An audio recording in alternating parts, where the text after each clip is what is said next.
So, ladies and gentlemen, welcome to Kenilworth Castle. And the year is 1173. It is the reign of King Henry II, very famous king, perhaps best known for the murder of Thomas Becket, which happened in Canterbury Cathedral for us only 3 years ago, in fact less than that, 2.5 years ago. And as a result, Henry's vast dominions, which stretch all across Western Europe, are now in revolt against their king. And here at Kenilworth Castle, there was a very sharp siege fought where knights loyal to their king, King Henry II, held the castle against barons who used the murder of Becket as an incentive for open rebellion. Would you be loyal to a king who murdered his own archbishop? Robert de Beaumont, Earl of Leicester, approaches even now with his army. And you can see now that they have put together a very formidable troop of soldiers, knights, many of them wearing mail, most of them wearing helms. There are bowmen, spearmen. This is a formidable force, and Geoffrey de Clinton on the walls of that castle must be wondering how long can he hold out against a force like this. Bigod and Leicester are very smart military men. They know how to reduce a castle. They have brought their siege machines, their battering rams. They seem to have brought ladders as well. He must be thinking of scaling those walls. Well met, Leicester, you bring a fine army. Now we will show them the accuracy of our archers. Are you ready, lads? Aye! Shields forward! So now he's bringing over his archers. So having thrown very heavy, destructive weaponry, now moving forward with the archers, they will be able to rain down arrows into the castle. This again is going to really discomfort the men. We have no idea how many people de Clinton is defending with. He could have many men behind those walls. Perhaps the shields we see are all he has. You see now the men-at-arms have formed a shield wall there to protect their archers.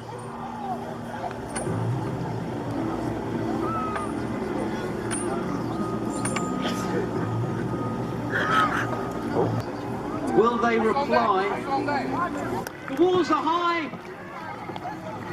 The defenders have got a lot on their side, and they have got to try the perilous climb and try and physically take those walls. Hugh Bigod now is not wasting any time at all. Come on! Come on! You're under attack here!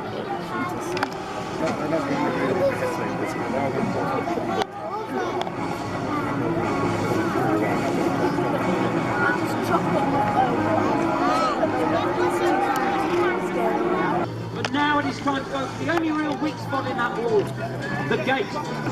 Beating of shields, the other knights and soldiers encouraging their fellows as they try and push that up.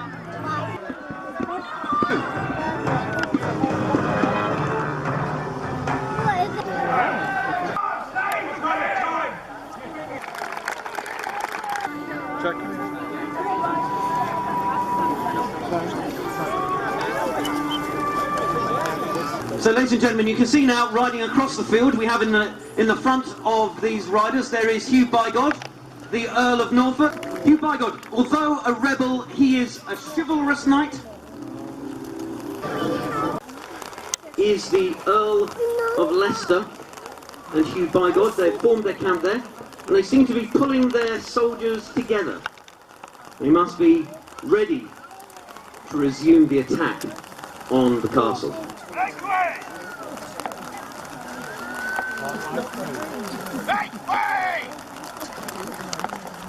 The mine is being dug. Very stealthy. What about the other men doing the mine?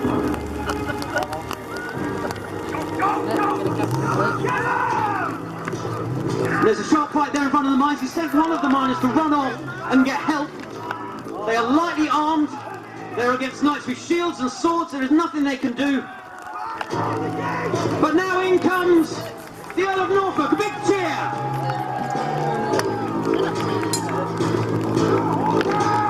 Smoke is billowing from the mine. The soldiers must have gone in there, brought down the mine. This is very bad news to the Earl of Norfolk. This has taken Bigod by surprise. He will not be happy. His carefully laid plans. Who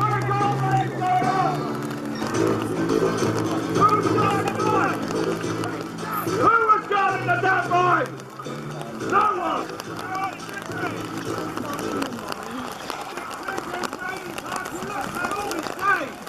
Yes, they've been slain, but not before the damage is done. The mine is destroyed. We could have forced the Clinton. What shall we do? Well, let's attack the walls again. No, no. This castle is too well defended. No, we will attack only as a last resort. Now it's time to use our wits. As overseas fighting as walls, you have no hope of relief, and we have the weaponry to bring down your walls. Think of the women and children inside, man. Do you not know? You can't trick us. John de Lacy is riding to our aid. He will be here, and he is a loyal servant of Henry the King, Henry II, and he will sweep you from the field. De Lacy is days away at least, and I tell you, we will bring your walls down in that time. When my men, with their hearts hardened by toil and their blood hot with fury, smash through those gates and take you down. My men are loyal, and our cause is just. I propose a trial by combat, a tournament. They have actually challenged the defenders to a tournament. This is not unprecedented. By using the principle of trial by combat, Bigod has actually goaded the defenders into coming out and fighting between champions to decide who should win the castle. It's hard to understand why de Clinton has agreed to this, except for what he said at the very end there. He knows that John de Lacy, his great ally, is on his way to Kenilworth Castle. This way, he can buy his time. You see now the foot soldiers, de Clinton himself leading them onto the field, his mounted knights, and in the white, a monastic knight, a member of the Knights Templar. So he will adjudicate this fight. The purpose is that the knights must ride forward, take the flag of their opposition. So Hugh Bigod must ride across the arena, getting past the other knights, seizing the red flag and bring it back to his own camp. And the same is true, of course, of de Clinton's men. They must go and get that green flag and bring it back.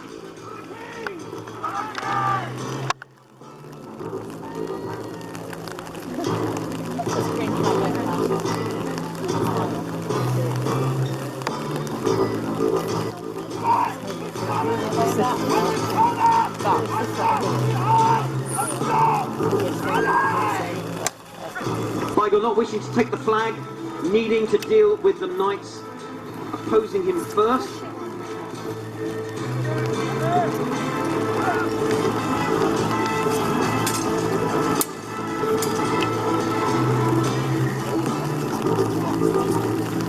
But Bigod getting very close to that red flag now. If he can get it, if he can take it and get it back to his lines, then he has won. He's fighting hard, he's knocked the man over.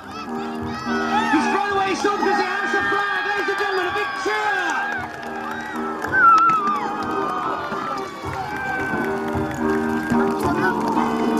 The decision is the Knight Marshal.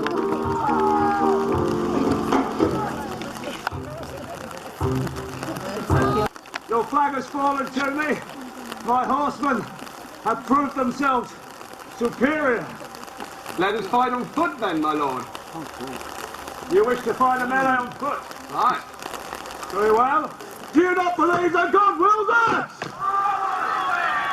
Then prove it so!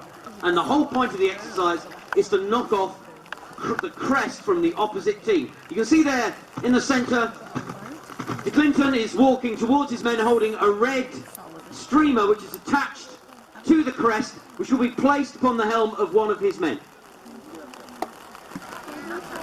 The same will be true on the other side for Hugh Bigod's men. They have a blue crest on their helm.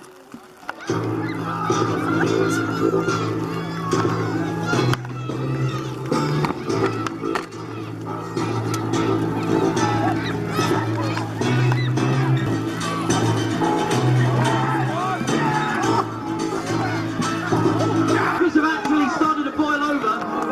Will you by God intervene, or will you let this play out? They seem to be moving forward now. And now the Clinton is in serious trouble because the castle is undefended, and now his enemies are pushing forward. But will the attackers push against that red line and make the castle? And so Hugh Bigod has captured the general inside the castle. He's managed to take probably the most important element in this castle's defence. Now he knows the advantage is tipping in his favour. Given enough time, Kenilworth Castle will definitely fall. A mass. Ladders are being brought forward. Archers, shields. Hugh Bigod commanded his troops to rest and feed. Approaching! What? His forces are approaching! Delacey! Sworn to sweep us from the battlefield! What now, Bigod? Should we withdraw? Twice you have failed. If you wish to continue spending your man's life so cheaply, it is you, sir, that will have the blood on your hands. This castle stands. It stands for the king! Bigod, what are your orders? We take this castle now. We take this castle now. Tear down those walls! Arrows start shooting at those walls.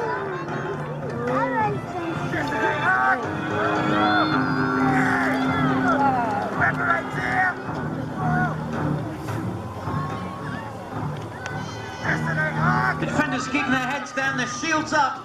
Some of those arrows are starting to find their mark. Bigod has ordered that the ladders stand ready. You see the ladder party now getting ready. It looks like he's going to try and charge those walls. Just not being able to get up to that top of that ladder. More rocks are falling down. They're very well prepared. Roger of Bowsdale has used his time well. Another knight is now trying to get up. Come on, man! Is it possible that the defenders don't have any more rocks to throw at him because he's making his way up there? And he's in there amongst them. Now they're going to want to try and get another knight up there as quickly as possible. There's only so long he's going to be able to survive up there. It's now a very much a matter of time. The banner's going up there. Cannot take the wall, smash the gates, bring the ram! Prepare the ram! And now they're calling for the ram. This ram coming forward now. Smash those gates!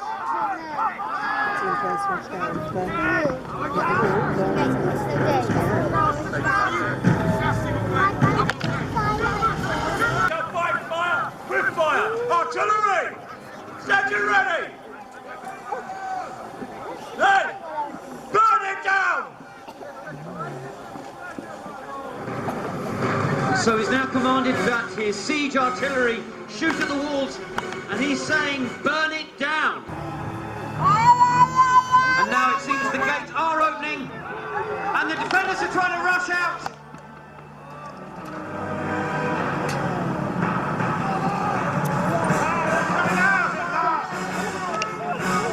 They're coming forward, moving up, they're trying to make a fight of it still.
ladies and gentlemen, both Sale has fought well, Kenilworth has fought well, but there is...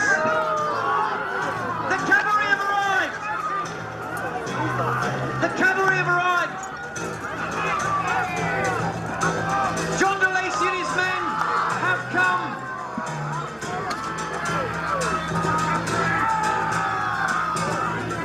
They've arrived now. And now the soldiers are pulling. At the walk. Advance. Always stand for this, begone! Stand. Form up your line. Form your line. The captain is trying to keep his line, but nobody seems to want to stand. And now the infantry, emboldened by this, are taking on the other side of the wing. It's all gone wrong for Bygone. He's thrown themselves into the fight. A last desperate roll of the dice. Give them a big cheer. Bygone and Leicester, they're in the thick of the fighting. They're outnumbered against fellow knights on horse. This is desperate.